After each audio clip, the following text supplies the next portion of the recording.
Bangladesh kindergarten association Kalkini উপজেলা শাখার আয়োজনে 2024 সালে বিভিন্ন শ্রেণীতে বৃত্তিপ্রাপ্ত কৃতি শিক্ষার্থীদের সংবর্ধনা ও পুরস্কার বিতরণী অনুষ্ঠান অনুষ্ঠিত হয়েছে।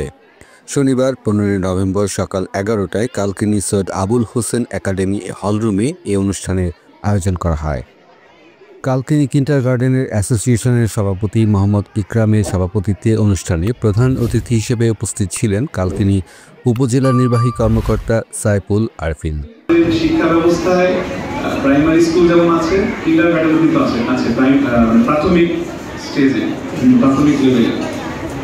তো কিন্ডারগার্টেনের গুরুত্ব আসলে অস্বীকার করার মতো অবকাশ নেই, কারণ আমাদের যে পরিমাণ জনসংখ্যা আপনারা জানেন, এই জনসংখ্যাকে শিক্ষিত করতে হলে, তাদেরকে ছোট বাচ্চাদেরকে শিক্ষাদান করতে হলে কিন্তু শুধু প্রাইমারি স্কুলে সরকারের পক্ষে তুলানো সম্ভব না, কারণ গভর্নমেন্টের এত রিসোর্স নেই।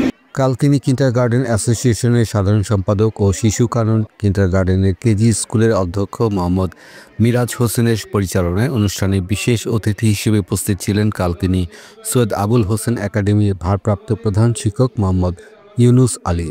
অনুষ্ঠানে অভিভাবকদের পক্ষ হতে বক্তব্য প্রদান করেন শরীয়তপুরের অতিরিক্ত জেলা ও দায়রা জজ মুহিবুল হাসান। অনুষ্ঠানে বক্তারা বলেন, বর্তমান সময়ে শিক্ষার্থীদের পড়াশোনার মান বৃদ্ধির জন্য কিন্ডারগার্টেন স্কুলগুলো ব্যাপক ভূমিকা রাখছে। এসব শিক্ষা প্রতিষ্ঠানের শিক্ষার্থীদের পড়াশোনার পাশাপাশি সাধারণ জ্ঞান বৃদ্ধির বিষয়ে শিক্ষকদের আরও সচেতন হতে হবে। কোনোভাবেই যেন কোমলমতি এসব শিক্ষার্থীদের উপর অতিরিক্ত পড়াশোনার চাপ না দেওয়া হয়, সে ব্যাপারেও সকলকে খেয়াল রাখতে হবে। কিশালয় কেজি বিদ্যা নিকেতনের সহকারী শিক্ষক সোহেল রানা ও শিশু কানন কিন্ডারগার্টেন কেজি স্কুলের সহকারী শিক্ষক সুমি আক্তারের সঞ্চালনায় অনুষ্ঠানে বিভিন্ন স্কুলের শিক্ষার্থী ও অভিভাবক উপস্থিত ছিলেন।